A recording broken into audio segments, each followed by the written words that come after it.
आज बिहार में आतंकवादियों का शरण स्थली बनने का सबसे बड़ा अवसर मिला है और इसका मात्र कारण है राजनीतिक अस्थिरता, तुष्टीकरण की राजनीति। तुष्टीकरण के ये 32 साल 33 साल में बड़े भाई लालू प्रसाद यादव और छोटे भाई नीतीश कुमार जी के कमजोर इच्छा शक्ति के कारण पीएफआई और आतंकवादियों का ये शरणस्थली बिहार बना है।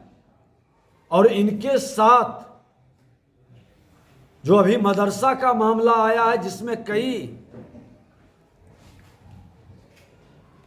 हॉर्स मदरसा जो कागज पर चल रहा था, जिसको ये अनुदान दे रहे थे, वो अनुदान मुसलमानों के बच्चों को पढ़ाने के लिए नहीं खर्च हो रहा था। वो अनुदान इस तरह के पीएफआई के लोगों को प्रशिक्षण देने के लिए खर्च होता था। और उस अनुदान के माध्यम से बिहार से आतंकवादी के नए प्रशिक्षु को निकालकर देश के अंदर अस्थिरता पैदा करने का खेल होता था। हमने मांग किया है कि इसका उच्च स्तरीय जांच होनी चाहिए।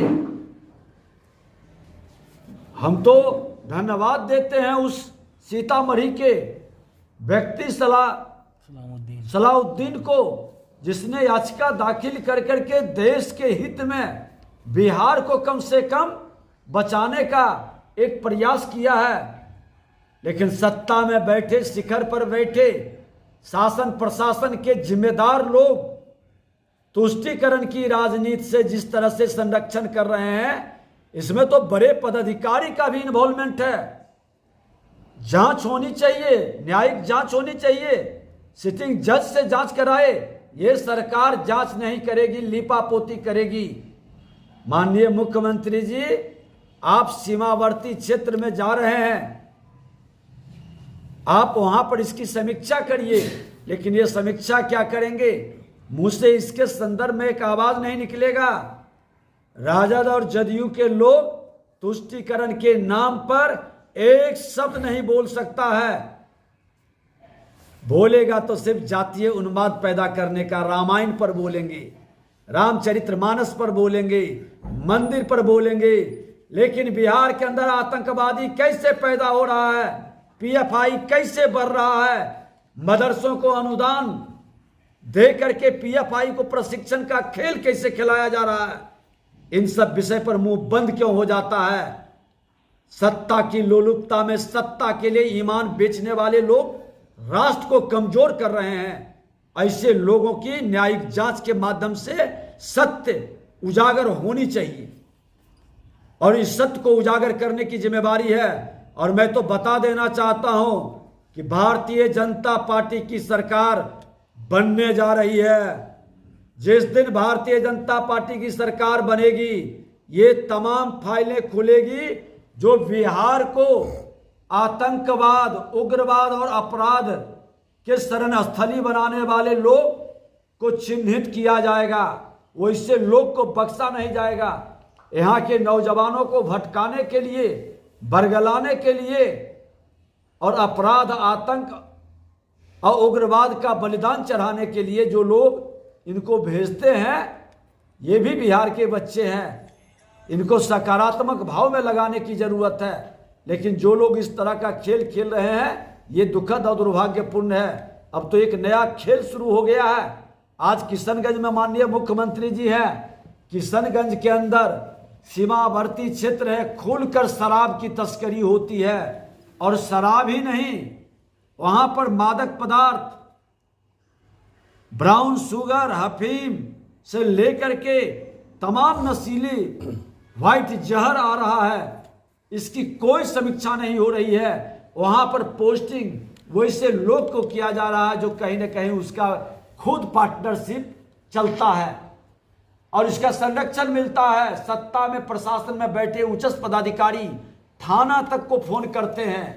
कोई घटना होगा तो तुरंत कनेक्शन वहां से जुड़ता है, निकलवावें। इनका डिटेल और देखिए कि कितने थाने कितने ब्लॉक तक फोन जा रहा है, कहां कहां कनेक्शन जुड़ा हुआ है।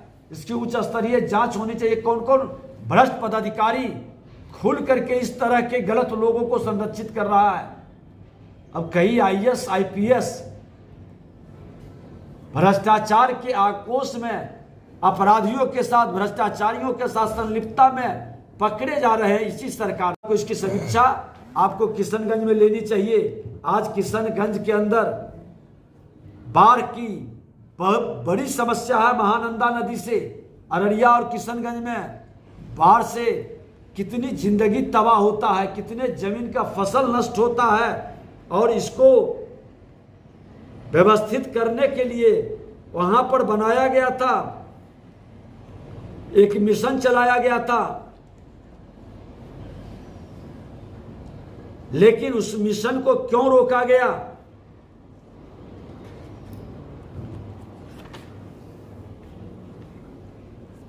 केंद्र सरकार के द्वारा